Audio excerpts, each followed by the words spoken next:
ವಿಶ್ರಾಂತ ಪ್ರಾಧ್ಯಾಪಕ ಸಾಹಿತಿ ಮತ್ತು ಅರ್ಥಧಾರಿ ಪ್ರೊಫೆಸರ್ ಭಾಸ್ಕರ್ ರೈ ಕುಕ್ಕೋಳಿ ಅವರಿಗೆ ಬೆಟ್ಟಂಪಾಡಿ ಶ್ರೀ ಮಹಾಲಿಂಗೇಶ್ವರ ದೇವಸ್ಥಾನದ ಬಿಲ್ವಶ್ರೀ ಸಭಾಂಗಣದಲ್ಲಿ ಕ್ಷೇತ್ರದ ಪತ್ತನಾಜೆ ಉತ್ಸವ ಸಂದರ್ಭ ಶ್ರೀ ಮಹಾಲಿಂಗೇಶ್ವರ ಯಕ್ಷಗಾನ ಕಲಾ ಸಂಘ ಏರ್ಪಡಿಸಿದ ಹುಟ್ಟೂರ ತಮ್ಮಾನ ಕಾರ್ಯಕ್ರಮ ನಡೆಯಿತು. ಅಧ್ಯಕ್ಷತೆ ವಹಿಸಿ ಮಾತನಾಡಿದ ಯಕ್ಷಗಾನ ಅರ್ಥಧಾರಿ ಡಾಕ್ಟರ್ ಎಂ ಪ್ರಭಾಕರ್ ಜೋಶಿ, ವ್ಯಕ್ತಿಯೊಬ್ಬ ದೊಡ್ಡ ಶಕ್ತಿಯಾಗುವುದು ತನ್ನ ಸಾಧನೆಯ ಬಲದಿಂದ. ಭಾಸ್ಕರ್ ರೈ ಕುಕ್ಕೋಳಿಯವರು ಕೇವಲ ಯಕ್ಷಗಾನಕ್ಕಾಗಿ ಸೀಮಿತರಾದವರಲ್ಲ. ಅವರು ಶಿಕ್ಷಣ ಸಂಪನ್ಮೂಲ ವ್ಯಕ್ತಿಯಾಗಿ, ಕವಿ ಸಾಹಿತಿಯಾಗಿ, ಸಾಂಸ್ಕೃತಿಕ ಸಂಘಟಕರಾಗಿ ವಿಶೇಷ ಸಾಧನೆ ಮಾಡಿದ ಸಾಹಸಿ ಅಂತ ಶ್ಲಾಘಿಸಿದರು. ನಿವೃತ್ತ ಶಿಕ್ಷಕ ಎನ್ ಸಂಜೀವರೈ ಅಭಿನಂದನಾ ಭಾಷಣ ಮಾಡಿದರು.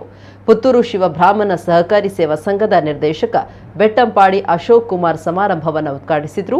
ಪುತ್ತೂರು ಪರ್ಲಡ್ಕದ ಎಸ್ಡಿಪಿ ರೆಮಿಡಿಸ್ ರಿಸರ್ಚ್ ಸೆಂಟರ್ ನಿರ್ದೇಶಕ ಡಾಕ್ಟರ್ ಹರಿಕೃಷ್ಣ ಪಾನಾಜೆ ಭಾಸ್ಕರ್ ರೈ ಕುಕ್ಕೋಳಿಯವರನ್ನು ಸನ್ಮಾನಿಸಿದರು.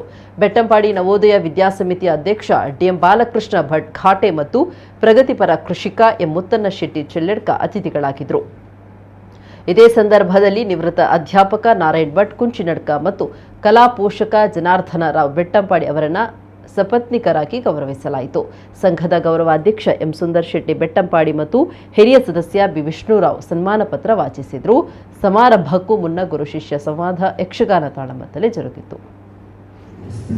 ಸಾಹಿತ್ಯದಲ್ಲಿ ನೆಲೆಸಿರುವ ಎಲ್ಲ ದೈವಾನುದೇವರುಗಳು ನಿಮಗೆ ಹಾಗೂ ನಿಮ್ಮ ಕುಟುಂಬಕ್ಕೆ ಆಯುರಾರೋಗ್ಯದೊಂದಿಗೆ ಸಕಲ ಸಂಪತ್ತನ್ನು ಕರುಣಿಸಿ ನಿಮ್ಮ ಬದುಕನ್ನು ಹೊಸನಾಗಿಸಲಿ ಎಂಬುದೇ ನಾವೆಲ್ಲರೂ ಮಾಡುವ ಮೊದಲ ಸಂಘ ಸ್ಥಾಪನೆ ಆದದ್ದು ಬೆಟ್ಟಂಪಾಡಿ ಮಹಾಲಿಂಗೇಶ್ವರ ಯಕ್ಷಗಾನ ಸಂಘ.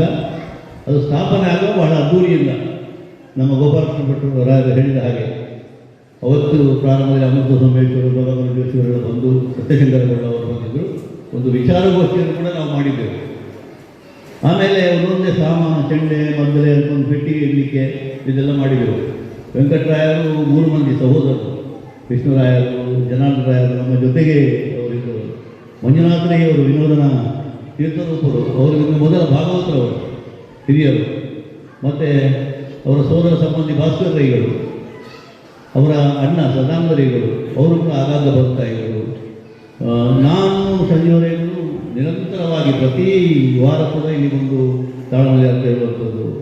ನಮ್ಮ ನಾರಾಯಣ ಭಟ್ರು ಒಳ್ಳೆಯ ಅರ್ಥಧಾರಿಗಳು. ಈಗ ಯಾವ ದೊಡ್ಡ ಸೆಟ್ಟಲ್ಲಿ ಅರ್ಥ ಹೇಳುವುದಕ್ಕೆ ಸಮರ್ಥರಾದಂಥ ನಾರಾಯಣ ಭಟ್ರು ಅವರು ನನ್ನ ಜೊತೆಲಿ ಗತ ಕಾರ್ಯದರ್ಶಿ ಆಗಿದ್ದರು. ನಾವು ಅವರು ತುಂಬ ತಾಳಮದ್ದಲೆಯಲ್ಲಿ ಇಲ್ಲಿ ಭಾಗವಹಿಸ್ತಾ ಇದ್ದೇವೆ. ಅವರು ಮತ್ತೆ ಸ್ವಲ್ಪ ನೇಪಥ್ಯಕ್ಕೆ ತರೆದರು. ಇಲ್ಲದ್ರೆ ಇವತ್ತಿಗೂ ಕೂಡ ಭಾಳ ನನ್ನ ಮೆಚ್ಚಿದ ಒಬ್ಬ ಅರ್ಥಧಾರಿಗಳು ನಾರಾಯಣ ಭಟ್ರು.